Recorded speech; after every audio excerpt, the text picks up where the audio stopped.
পর্ব ৩৫। বসার ঘরে বিশাল বৈঠক। পাত্রপাত্রীর দেখাদেখির পাট চুকিয়ে উপস্থিত মেহমানদের খাওয়া দাওয়ার পূর্বে ইতিমধ্যে শেষ করে আলোচনায় বসল দুই পরিবার। উপস্থিত সদস্যদের গমগমে পরিবেশে মায়ের অবস্থা দেখার মতো। লম্বা ঘুমটাই লাল শাড়ি পরিহিত মায়া থমথমে আর ভঙ্গুর হৃদয়ে ছিটিয়ে বসে। ঘুমটার আড়ালে থেমে থেমে নাক টানা শব্দ আসছে, হয়তো কান্না আটকে রাখার চেষ্টা করছে। তবে কিছুক্ষণ পর পর হাতের টিস্যুটা চোখে লাগাতেও দেখা যাচ্ছে। মায়াকে ঘিরে বসার ঘরে চেয়ারম্যান পরিবারের সবাই রয়েছে। চেয়ারম্যান সাহেবের দুই ভাই, দুই বোন, ওনাদের ছেলে মেয়ে, ছেলের বউ, তাদের বাচ্চা কাচ্চা, আর চেয়ারম্যান সাহেবের নিজের ৩ মেয়ে, তাদের জামাতা, নাতি নাতনি, সব মিলিয়ে প্রায় ২০-এর ঊর্ধ্বে সদস্য উপস্থিত মায়াকে পাত্রী হিসেবে দেখতে। মুক্তা ফাহাদের বিয়েটা শেষ হয়েছে আজ প্রায় ৫ দিন হলো। ফ্রি যাত্রীতে মুক্তা ফাহাদকে নিয়ে নিজ বাড়িতে এসে চলে গেছে আজ ২ দিন হলো। সে এখন নিজের শ্বশুর বাড়িতে আছে ফাহাদের সাথে। আজ মায়াকে দেখতে আসার ব্যাপারটা হুট করেই ছিল। মায়ের পরিবার যদিও এর জন্য প্রস্তুত ছিল না, তবে ওনারা জানতো মুক্তার বিয়ের পরপরই মায়ের বিয়ের আলোচনা চলবে চেয়ারম্যান সাহেবের ছেলেদের সাথে। পূর্বের কথা অনুযায়ী মুক্তার বিয়ের সপ্তাহখানিক পরই মায়ের বিয়েটা পারিবারিকভাবে হবার কথা ছিল। সবকিছু ঠিকঠাকও ছিল, কিন্তু হুট করে নাদিমের স্কলারশিপের কাগজপত্র কমপ্লিটের দেখা দেওয়ায় সে ঢাকা থেকে বাড়িতে আসছে না টেনশনে, এবং দৌড়াদৌড়ি করে কাগজপত্রের ঝামেলা মিটিয়ে নিচ্ছে। সেজন্য নাদিম মায়াকে দেখতে আজ ওর পরিবারের সাথে উপস্থিত হতে পারেনি, বরং এম্বাসিতে বসে ভিডিও কলে জয়েন হয়েছে নিজের এঙ্গেজমেন্টের রিং বোতলে। এই আলোচনা যতদিন পর্যন্ত নাদিমের ভিসা প্রসেসিং এর ঝামেলা শেষ না হচ্ছে, ততদিন পর্যন্ত আপাতত মায়া নাদিমের বিয়েটা পিছিয়ে যাবে। নাদিমের কাগজপত্রের ঝামেলা মিটিয়ে গেলেই পারিবারিকভাবেই দুজনের বিয়েটা দেওয়া হবে। তবে আজ দুই পরিবারের সম্মতিতে নাদিমের সাথে মায়ের পারিবারিকভাবে আন্টি বদল হয়ে থাকবে। আলোচনা অনুযায়ী তাই হলো। মায়ের বিয়েটা সৌভাগ্যক্রমে পিছিয়ে গেলেও নাদিমের বাবা চেয়ারম্যান সাহেব তিনি নিজের হাতে মায়াকে গোল্ডেনের মধ্যে চকচকে একটা ডায়মন্ড রিং পরিয়ে দিলেন। মায়া হাতের রিং পরানোর সময় মায়া কান্না আটকাতে না পেরে ফুপিয়ে কেঁদে উঠল কষ্টে। এতে চেয়ারম্যান সাহেব সহ উপস্থিত সবাই মনে করলো মায়া ছোট মানুষ বলে ইমোশনে ভয়ে কান্না করছে। চেয়ারম্যান সাহেব অল্প হেসে মায়াকে আশ্বস্ত করে একটা ভরসার হাত মায়ের মাথায় হাত বুলিয়ে দিয়ে কান্না না করতে। নাদিমের সপরিবারে মায়াকে সাদরে গ্রহণ করে ভরসা দেয় কান্না না করতে। সবার এত এত আন্তরিকতায় মায়া আরো ফুপিয়ে ওঠে অপরাধ বোধে। মায়া এই বিয়েটা সম্পর্কে কিছুই জানতো না। হুট করে আজ সকালে জানতে পারলো মায়ের বিয়ে, তাও চেয়ারম্যানের ছেলে নাদিমের সঙ্গে। এটা নাকি আগে ঠিক করা ছিল। কই, মায়া তো এই সম্পর্কে বিন্দুমাত্র জানতো না। কিন্তু যখন মায়া এই সম্পর্কে জানতে পারে তখন ঘোর আপত্তি জানিয়েছিল এই বিয়েটা করবে না বলে। কিন্তু কেউ মায়ের কথা বিশেষ একটা গুরুত্ব বা পাত্তাই দেয়নি, কারণ বিয়েটা পূর্বে থেকে ঠিক করা ছিল বলে। তাছাড়া মায়ের কথার গুরুত্ব দেওয়ার মতো কেউ মায়াকে তেমন সিরিয়াসও নেয়নি। মোট কথা, মায়ের উপস্থিতি এমন একটা ফ্যাসাদে পড়েছে যে এই মুহূর্তে নিজের পরিবার হৃদকে বলতে পারছে না একে অপরের সম্পর্কের কথা। মায়া বিবাহিত, সেটা কখনোই মায়া নিজের পরিবারকে বলতে পারবে না। তার কারণ মায়া বড় বোন। মুক্তার বিয়েটা মাত্র হলো ওই বাড়ির ছেলের সাথে। এখন যদি মায়া নিজের বিয়ের কথা জানাজানি করে, তাহলে মুক্তার শ্বশুর বাড়ি মায়াকে নিয়ে অশান্তি হতে পারে। এমনিতেই সেদিন মায়াকে হৃদ ফাহাদের বাসায় ড্রপ করার সময় সেটা ওই বাড়ির কেউ ভালো চোখে দেখেননি। এই বিষয়টা মায়া বেশ বুঝতে পেরেছিল ফাহাদের মা মনু ভাবে। যদিও আসিফ সবাইকে আগেই বলে রেখেছিল হৃদের মা সুফিয়া বেগম মায়াকে দেখতে চেয়েছিল, সেজন্য আসিফ মায়াকে পরের দিন সকালে সবার ঘুম থেকে ওঠার আগে নিয়ে গিয়েছিল সুফিয়া বেগমের সাথে দেখা করতে। কিন্তু তারপরে ওই পরিবারে অনেকেই মায়ের উপর অসন্তোষ ছিল মায়া হৃদের সঙ্গে গাড়ি করে ফিরতে দেখে। জোর মুখে অনেক প্রশ্নও তুলেছিল, হৃদের মা সুফিয়া বেগমের মতো শক্ত মানুষ কেন মায়াকে দেখতে চাইবে? এর কি কারণ হতে পারে? সবার মতো সুফিয়া বেগম তো ফাহাদের শালিকে চেনার কথা না, সেখানে তিনি ফাহাদের বউকেই চেনেন না। সেখানে আসিফকে বলে মায়াকে নিয়ে যাওয়ার বিষয়টি ছিল সবার দৃষ্টিকটুরের কারণ। হেনা খান অবশ্য মায়াকে কৌতূহল নিয়ে বেশ স্বাভাবিকভাবেই এই নিয়ে প্রশ্ন করেছিল। সুফিয়া বেগম মায়াকে ডেকে নিয়ে কি বলেছিল সেটা জানতে চেয়েছিল। মায়া তখন উত্তরে তেমন কিছুই বলেনি, শুধু বলেছিল মায়াকে সকালে নাস্তাতে দাওয়াত দিয়েছিল তিনি, ব্যাস এতটুকুই। হ্যাঁ, সহজ সরল উত্তরটা যদিও তেমন কেউ বিশ্বাস করেনি। তারপরে সবাই সুফিয়া বেগমের হঠাৎ তলবে মায়াকে সন্দেহের তালিকায় রেখেছিল। ওই বাড়ি থেকে মায়েরা ফিরে এসেছে আজ গোটা 6 দিন হলো। এখন যদি মায়া কোনোভাবে হৃদের সাথে মায়ের বিয়ের কথাটা কোনোভাবে প্রকাশ করে, তাহলে এই মুহূর্তে তাণ্ডবের জ্বরে বয়ে যাবে মায়ের উপর দিয়ে। আবার এই বিয়েটা নিয়ে যদি মায়া যখন হৃদকে কিছু বলতে যায়, তাহলে একই তাণ্ডবের জ্বর দ্বিগুণ হয়ে মায়ের উপর পড়বে। মায়ের পরিবার কিছু দয়া মায়া দেখালেও হৃদ নিশ্চয়ই মায়াকে আস্ত রাখবে না, কারণ সে সেজেগুজে অন্যের নামে রিং পড়লো তার বউ হয়ে। মায়া অনেক রিকোয়েস্ট করে হৃদ থেকে সময় চেয়েছিল নিজের জন্য। এখন সেই হৃদের অগোচরে মায়া অন্যের পাত্রী হয়ে আন্টি পর্যন্ত পরে নিয়েছে।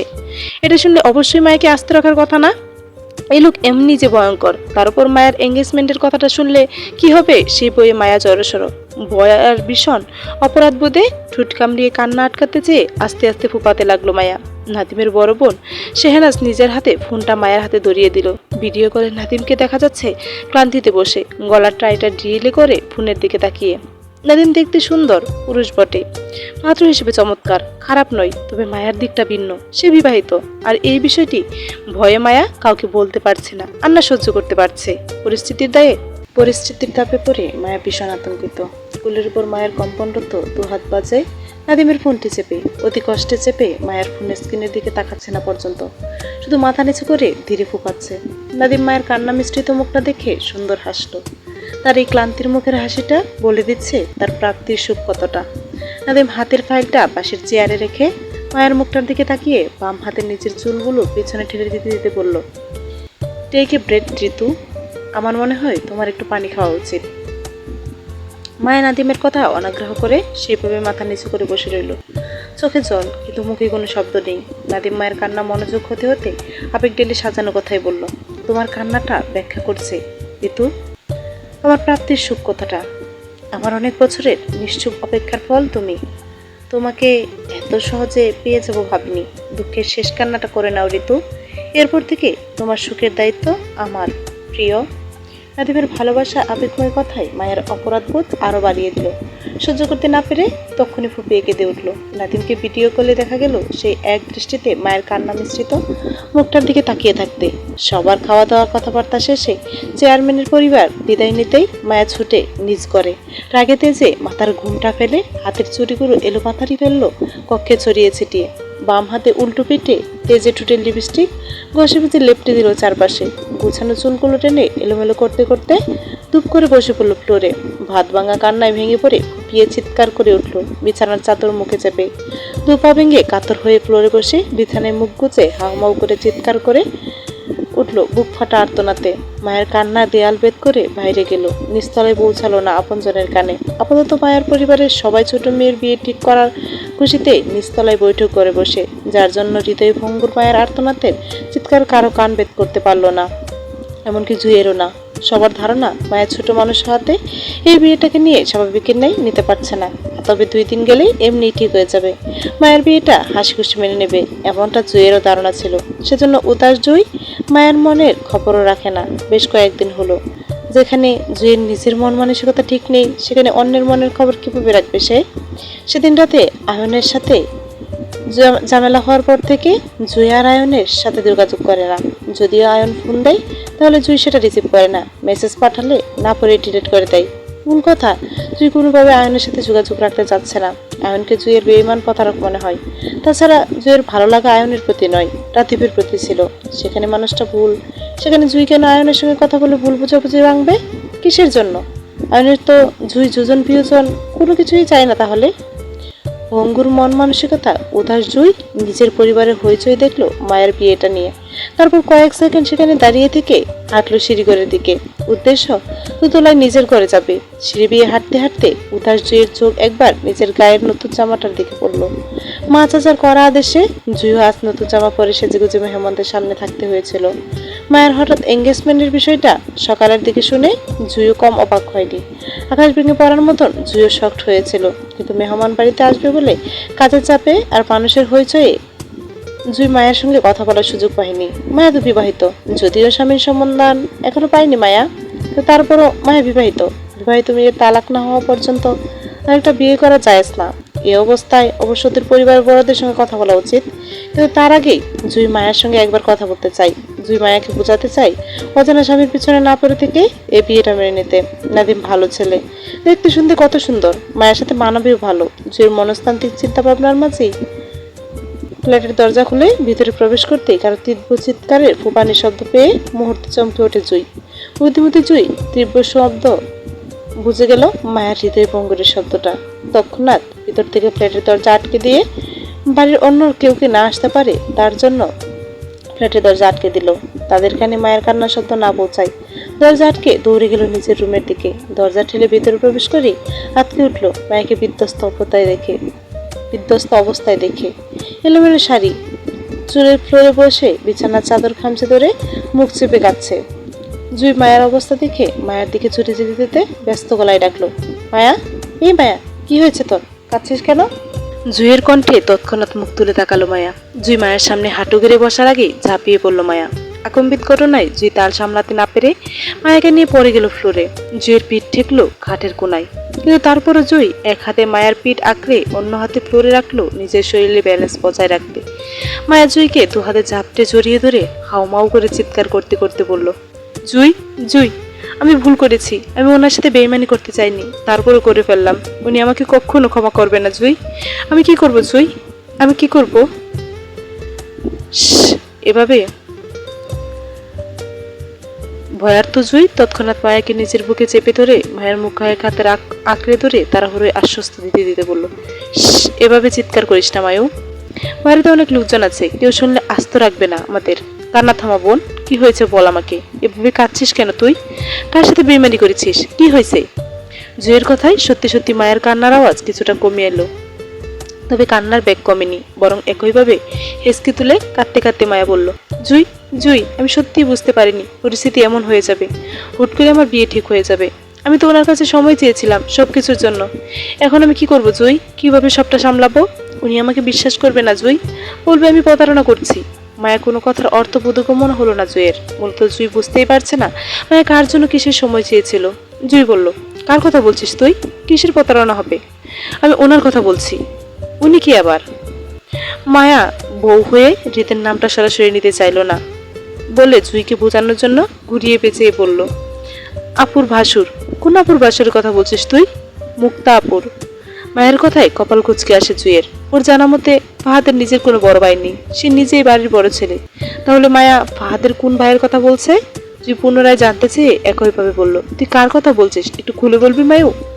হৃদয় ভাঙ্গুর মায়া এক কথায় নেই যে নিখোঁজ স্বামী হৃদকে খুঁজে পাওয়ার বিষয়টা এখন পর্যন্ত জুইকে বলা হয়নি। তাই স্বাভাবিকের নাই জুই এখন পর্যন্ত জানে না মায়ের নিখোঁজ স্বামীকে খুঁজে পাওয়ার বিষয়টি। সেজন্য জুইয়ের পরপর প্রশ্নগুলো খুবই ধারাবাহিকভাবে আসছিল। যেহেতু সে অক্ষম মায়ের নিখোঁজ স্বামীকে খুঁজে পাওয়া নিয়ে, তাই মায়া উনি সম্পর্কে প্রশ্নগুলো স্বাভাবিকের নাই ছিল জুইয়ের পক্ষ থেকে। কিন্তু মায়া জুইয়ের পরপর প্রশ্নগুলো অহেতুক মনে হয় অনেকটা বিরক্ত হয়ে জুইকে ঠেলে দূরে সরিয়ে দিতে বলল, তুই যা তো জুই, আমার কষ্ট আর বাড়াস না, ভালো লাগছে না। মায়া জুইয়ের দূরে ঠেলে দিতে চাইলেও জুই মায়ের হাত ধরে থামিয়ে কাছে টেনে একইভাবে মায়াকে জড়িয়ে ধরে বুঝিয়ে বলতে চেয়ে বলল, এমন করছিস কেন জান, তুই তো আমার কলিজা, তুই এভাবে করলে কিভাবে হবে? আমাকে বুঝিয়ে না বললে আমি বুঝবো কেমনে তুই কার সাথে কথা বলছিস, বল। জুইয়ের কথায় মায়া নরম হলো, কাঁদতে কাঁদতে বলল, আপুর ভাসুর হৃদ খানের কথা বলছি আমি। মায়ের কথা শেষ হতে হতেই তৎক্ষণাৎ প্রশ্ন আসলো জুইয়ের হতে স্বাভাবিকের নাই, আপুর বাসুর হৃদ খানের সাথে তোর কি সম্পর্ক বোন? তুই ওনার সাথে কেন বলছিস? কি হয়েছে, কি করেছে উনি? আবারও বাজে ব্যবহার করেছে তোর সাথে, এজন্য কাঁদছিস? জুইয়ের পরপর প্রশ্নে মায়া মনে পড়ল মায়া ওর নিখোঁজ স্বামীকে খুঁজে পাওয়ার বিষয়টি এখনো জুইকে জানানোই হয়নি। এদিকে মায়ের মন ভালো নেই, কত ঝড় ঝাপটা যাচ্ছে ওর উপর দিয়ে। এই পরিস্থিতিতে মায়া মুঠেও ইচ্ছা করছে না জুইকে সবকিছু খুলে বলতে, কিন্তু এই মুহূর্তে জুইকে কিছু না বললে মায়া সমাধান পাবে না। সেজন্য মায়া হৃদকে খুঁজে পাওয়ার বিষয়টি সংক্ষেপে জানিয়ে বলল, আমার যার সাথে বিয়ে হয়েছিল সে হৃদ খানই ছিল জুই, মানে আমার নিখোঁজ স্বামী ওই লোকটা হৃদ খান ছিল। মায়ের কথায় আকাশ সমান শক্ট হলো জুই। অতি শক্টে বুবা বনে জুই মায়ের দিকে ফেলফেল করে তাকিয়ে রইল কয়েক পলক। জুইয়ের মস্তিষ্ক মায়ের কথাটা টনক টনলেই জুই শঙ্কিত গলায় মায়েকে শুধিয়ে বলল, মানে কে তোর স্বামী? হৃদ খান। আতঙ্কিত জুই হতভম্ব হয়ে তাড়াহুড়োয় মায়াকে পুনরায় শুধিয়ে জানতে চাইল, হৃদ খান মানে খানবাড়ির বড় ছেলে হৃদ খান, ফাহাদ জিজুর কাজিন বড় ভাই হৃদ খানের কথা বলছিস তুই? জুইয়ের হতভম্ব মুখটার দিকে তাকিয়ে মায়া কারকাত করে সম্মতি দিল, যার অর্থ হ্যাঁ হৃদ খানই। মায়া সম্মতি পেতে জুই তবদা খেয়ে বলল, ওই লোকের সাথে তোর বিয়ে হয়েছিল জান? মায়া আবারও ঘাড়কাত করে সম্মতি দেয় জুইকে। জুই একই ভঙ্গিতে আবার বলল, জান, তুই জানলি কিভাবে হৃদ খান তোর নিখোঁজ স্বামী হয়? হৃদ খান নিজে বলতে তোকে? মায়া মাথা নাড়িয়ে অসম্মতি জানাতে জানাতে বলল, উনি বলেনি, আমি নিজে নিজে জেনেছি। আপুর গায়ে হলুদের রাতে সেদিন আমার ফাহাদ ভাইয়ের বাড়িতে গিয়েছিলাম, হলুদ দিয়ে সেদিন আমি বুঝতে পারি হৃদ খানই ওই লোকটা। সংক্ষেপে মায়া জুইকে অল্প স্বল্প বিস্তারিত বলে ফেললো হৃদকে খুঁজে পাওয়ার বিষয়টি নিয়ে। সব শুনে জুই তপ্তা খেয়ে বসে রইল। এবার মায়ের মতো জুইয়েরও মনে হচ্ছে হৃদ পূর্বে থেকে মায়ের সম্পর্কে জানতো, আর সবকিছু জেনে শুনেই সে মায়াকে এতদিন নাকে দড়ি দিয়ে তার চারপাশে ঘোরাতো। কিন্তু এখন বড় কথা হলো, মায়ের নিজের স্বামীকে চেনার চেয়ে বড় বিপদ হলো হৃদখান মায়ের স্বামী নয় সেটা। সেদিন মায়া সুফিয়া বেগমের ডাকে ওনার বাসায় গিয়েছিল, সেই বিষয়টা ফাহাদের বাসায় কেউ পছন্দ করেনি। এমনকি এটা নিয়ে মায়ের অগোচরে কথাও হয়েছিল বেশ। বড় বোন হিসেবে মুক্তাকেও এই নিয়ে টুকটাক বেশ কিছু কথা শুনতে হয়েছিল ওই বাড়ির আত্মীয়দের থেকে। এখন যদি সবাই জানাজানি হয় মায়ারিদের সম্পর্কের কথা, তাহলে সবচেয়ে বেশি এফেক্ট পড়বে মুক্তা ফাহাদের সম্পর্কের উপর। মায়ের জন্য মুক্তার বিয়েটা ভাঙতে বসে তাহলে। জুই সেসব কথা ভেবেই আতঙ্কে মায়াকে প্রশ্ন করে বলল, এজন্য সেদিন হৃদ খানের মা তোকে ডেকে পাঠিয়েছিল দেখা করতে? উনি জানলেন তোদের সম্পর্কের কথা? মায়া ঘাড় কাত করে সম্মতিতে নাক টেনে বলল, উনি মেনে নিয়েছে তোকে? এত সহজে মেনে নিল? ঝামেলা করেনি? না। মায়ের কথাই তুই টেনশনে চিন্তিত গলায় বলল, মায়া আমার অনেক টেনশন হচ্ছে সবকিছু নিয়ে। তো সামান্য হৃদ ভাইয়ের আম্মুর সাথে দেখা করাটা নিয়ে ওই বাড়ির লোক কেমন বাঁকা চোখে তোকে দেখলো। তারপর মুক্তা আপুকে আকার ইঙ্গিতে অনেক কথা শুনতে হয়েছিল তোকে নিয়ে। তোকে খোলাখুলি একা কোথাও না ছাড়তে, যুগ ভালো না, হ্যান তেন। এখন যদি জানাজানি হয় তোর সাথে হৃদ ভাইয়ের বৈবাহিক সম্পর্ক আছে, তাহলে কেউ সেটা ভালোভাবে মানবে না মায়া। এমনকি তোর বিয়ের জন্য সবচেয়ে বেশি সাফার মুক্তা আপুকেই করতে হবে। আমি দেখেছি ওই বাড়ির মানুষজন সুবিধার নয়। তাছাড়া আমি যতটুকু জানি হৃদ খানের সাথে ওই বাড়ির মেয়ে শশিয়াপুর বিয়ে ঠিক করে রেখেছে সবাই। এই অবস্থায় তোকে কেউ গ্রহণ করতে চাইবে না মায়া। তার যে বড় ব্যাপার হলো তোর বিয়ে ইতিমধ্যে ঠিক হয়ে গেছে, তুই অলরেডি এঙ্গেজড। এখন যদি তোর আর হৃদ খানের সম্পর্কের কথা পরিবারে জানাস, তাহলে কিয়ামত নেমে আসবে মায়ু। আমার বাবা তোর বাবা মিলে কিয়ামতের আলামত এখানেই দেখিয়ে দেবে সবাইকে। এতে মুক্তা আপুর শ্বশুরবাড়ি, চেয়ারম্যান পরিবার, আমাদের পরিবার, এই তিন পরিবারের মধ্যে সব সম্পর্ক একেবারে শেষ হয়ে যেতে পারে মায়া। এমন একটা পরিস্থিতিতে তুই দাঁড়িয়ে আছিস, যেদিকে যাবি সেদিকেই তুই মরবি। আমি তো কোন পথ খোলা দেখছি না মায়ু। কি করবি তুই? জুয়ের বার্তা চলাকালে মায়ের কান্না অনেকটা রুমে কমে এসেছিল, কিন্তু জুয়ের লাস্ট কথাগুলো মায়াকে হিচকি তোলা কান্না আবারও দ্বিগুণ হয়। জুই সত্যিই বলছে, মায়া আসলে কিছু করার নেই। সত্যি এই মুহূর্তে নিজের পরিবারকে জানালে পরিস্থিতি আরো ভয়াবহ রূপ ধারণ করবে। মাত্র মুক্তা আপুর বিয়েটা হয়েছে ওই পরিবারের সাথে, মায়া চায় না তার জন্য ঝামেলা হোক। আবার হৃদকেও সত্যিটা বলতে পারবে না। হৃদকে সত্যিটা বলা মানে দুই পরিবারে ওদের বৈবাহিক সম্পর্ক এমনি জেনে যাওয়া। মায়ের ছোট্ট মস্তিষ্কে বুদ্ধি খেলতে বুঝতে পারলো না আসলে এই পরিস্থিতিতে ওর কি করা উচিত। জুই মায়াকে পুনরায় ডুকরি কেঁদে উঠতে দেখে মায়ের দু হাত চেপে আশ্বস্ত দিয়ে বলল, হৃদ ভাই তোকে বউ হিসেবে গ্রহণ করেছে মায়ু? মায়া কাঁদতে কাঁদতে সম্মতি দিতেই জুই পুনরায় বলল, কি বলে গ্রহণ করেছে? তোকে নিয়ে সংসার করতে চাই এমন কিছু বলেছেন উনি? মায়া কাঁদতে কাঁদতে মাথা নাড়িয়ে বলল, এমনটা বলেনি, তবে আমি বুঝি উনি আমাকে পছন্দ করেন। মায়ের কথায় জুই অসন্তোষ গলায় ছেড়ে বলল, বেশি বুঝিস তুই, অল্প বয়সে পেকে গেছিস। পুরুষ মানুষ মুখে বলে ওয়াদা করেও একটা সময় সেই ওয়াদা রক্ষা করতে পারে না। আর হৃদ খান তোকে পছন্দের অপছন্দের ব্যাপারে কিছুই বলেনি, অথচ তুই দুই লাইন বেশি বুঝে বসে আছিস। উনি তোকে পছন্দ করলে অবশ্যই মুখে বলতো মায়া। জুইয়ের কথায় মায়া হৃদের হয়ে সাফাই দিতে দিতে বলল, উনি তো ওনার মার সাথে আমার বউয়ের পরিচয় দিয়ে দেখা করিয়ে নিয়েছে জুই। ওনার মা চাচ্ছিল আমাদের বিয়ের ব্যাপারটা আমার পরিবার জানতে, কিন্তু আমি ওনার থেকে সময় চেয়ে অন্য ছেলের সাথে এঙ্গেজড হয়ে গেছি। তাহলে বেইমানিটা তো আমিই করেছি জুই, তাই না? মায়ের কথায় জুই আপাতত আর কিছু ভাবতে পারলো না। পরিস্থিতি এখন অনেক গরম। এই অবস্থায় কিছুতেই মায়ের বিয়ের সম্পর্কে পরিবারে জানানো যাবে না, বরং আরো কয়েকদিন গেলে পরিস্থিতি বুঝে না হয় এই বিষয় নিয়ে আরিফের সাথে কথা বলে আপাতত ওরা দুজন এখান থেকে ভালোই চট্টগ্রাম পৌঁছাতে পারলেই হলো। তখন না হয় বুঝে শুনে সবাইকে জানানো যাবে এই বিষয়ে। মায়াও না হয় হৃদকে এসব বিষয়ে বলবে। আপাতত এখন কিছুই বলার নেই। জুয়ের যুক্তিটা মায়েরও পছন্দ হলো। মায়া ভাবলো পরিবারের মাঝে থেকে যদি এখন কিছু বলে তাহলে সবাই মায়াকে গড়বন্দি করে ফেলতে পারে। তখন মায়া চাইলেও হৃদের সাথে আর যোগাযোগ করতে পারবে না। তার চেয়ে বরং মায়ার সুযোগের সন্ধানে সবকিছু আপাতত গোপন হয়ে গেল, শেষটা ভালো হবে এই ভেবে। আর মায়ের এমন চিন্তাই ছিল মায়ের পক্ষের বিপরীত। পরিস্থিতি যেমনই হোক না, সেটা মানিয়ে বা লড়াই করতে হলেও সামনে বাড়তে হয়। যে কোনো পরিস্থিতি চুপ থাকা মানে তুমি ভীতু।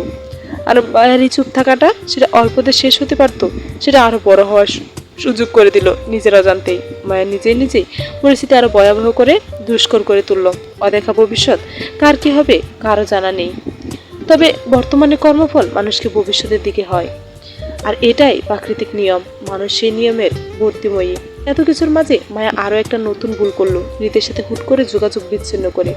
মায়া মূলত নিজের অপরাধ বোধ করে এমনটা করেছে। মায়ের ধারণা সে একেবারে চট্টগ্রামে গিয়ে রীতের সাথে না হয় যোগাযোগ করবে। আজকাল মায়ের অতিরিক্ত ধারণায় মায়ের বিপদের কারণ হয়েছে। সকাল 4টা, কলেজের জন্য রেডি হয়ে মায়ের রুমের ভেতর তন্ন তন্ন করে একটা কিছু খুঁজছে। একবার খাটের আলমারিটা খুলে সেটার ভেতর উল্টাপাল্টা করছে, তো আবার খাটের নিচে উকি মেরে দেখছে মায়ের হারিয়ে যাওয়া জিনিসটা কোথায়। ক্লান্ত মায়া অবিরাম নিজের জিনিসটা খুঁজায় ব্যস্ত। মায়া বিচলিত ভাব দেখে বোঝা যাচ্ছে হারিয়ে যাওয়া জিনিসটা কতটা গুরুত্বপূর্ণ ছিল ওর জন্য। তুই টিফিন বক্স রেডি করে রুমে ঢুকতে দেখলো মায়া পুরো রুম এলোমেলো করে খাটের নিচে উকি মেরে কিছু একটা খুঁজছে। তুই বিরক্ত হয়ে দেয়াল ঘড়িটা দেখলো, অলরেডি 8টা বাজে। 8টা বাজতে 10 মিনিট হয়ে গেছে, 9টা থেকে ওদের ক্লাস। অথচ মায়া কলেজ ড্রেস পরে যতটুকু রেডি হয়েছিল ওর খোঁজাখুঁজিতে এখন সেটাও নষ্ট হয়ে ফেলেছে। মাথায় এখনো হিসাব করেনি, লম্বা চুলের বেনিটা এলো হয়ে পিঠ বেয়ে ফ্লোরে পড়ে আছে। মায়া খাটের নিচে উকি দেওয়ার ফলে শরীরে ক্রসিং বেল দুটো খসে আছে। জুইয়ের মেজাজ খারাপ হলো। এমনি আজ ওরা দুজন লেট, তারপর আবার মায়ের এই তালবাহানা ওদের আরো লেট করছে। জুই এগিয়ে এসে মায়ের চুলের বেনি ধরে টেনে মায়াকে খাটের নিচ থেকে উকি মারা থেকে বের করলো। চুলে টান পড়ায় মায়া একটা হাত ওটুর নিচের ঘাড়ে চুল আঁকড়ে ধরে আহাজারি করে খাটের তলায় থেকে বের হতে হতে বলল, জুই চুল ছাড়, ব্যথা পাচ্ছি আমি। খাটের নিচে কি করছিস তুই? কি খুঁজছিস? মায়া উঠে বসতে বসতে বিরক্ত নিয়ে বলল, একটা চাবি খুঁজছি। তুই দেখেছিস কোথাও কোনো চাবি টাবি? জুই মায়ার চুল ছেড়ে পড়ার টেবিলের দিকে এগোলো।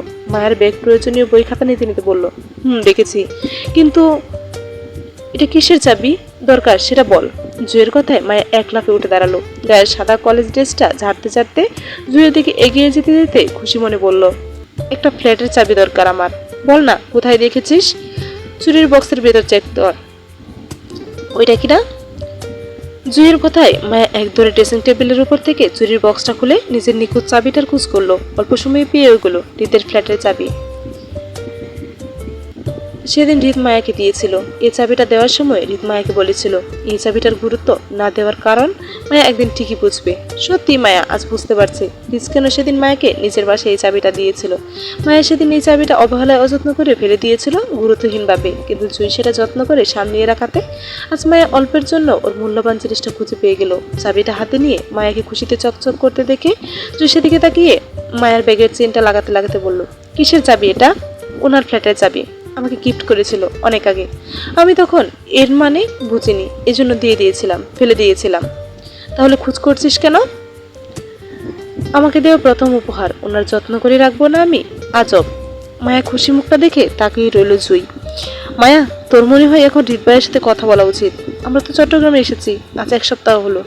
জুয়ের কথায় মায়া মন খারাপ হলো তীব্র অপরাধ বোধে। কিভাবে রিতকে সত্যি বলবে জানা নেই মায়ার। তার উপর আজ থেকে 15 দিন ধরে রিতের সাথে মায়ের কথা হয় না। এই সুফিয়া বেগম বাসা থেকে আসার পর দুজনের কথা হয়েছিল, এরপর আর হয়নি। মূলত মায়া যোগাযোগ করেনি রিতের ভয়ে আর অপরাধ বোধে। রিত যে কল করবে সেই উপায় নেই। মায়া ওদের হাতের ফোনটা সিম খুলে রেখেছে যাতে রিত কল দিতে না পারে। বাসায় আপাতত ওরা আরিফের ফোন থেকে কথা বলে। জুই ওর ফোনের প্রয়োজন হয় না আজকাল, কারণ ওর কথা হয় না আয়নের সাথে।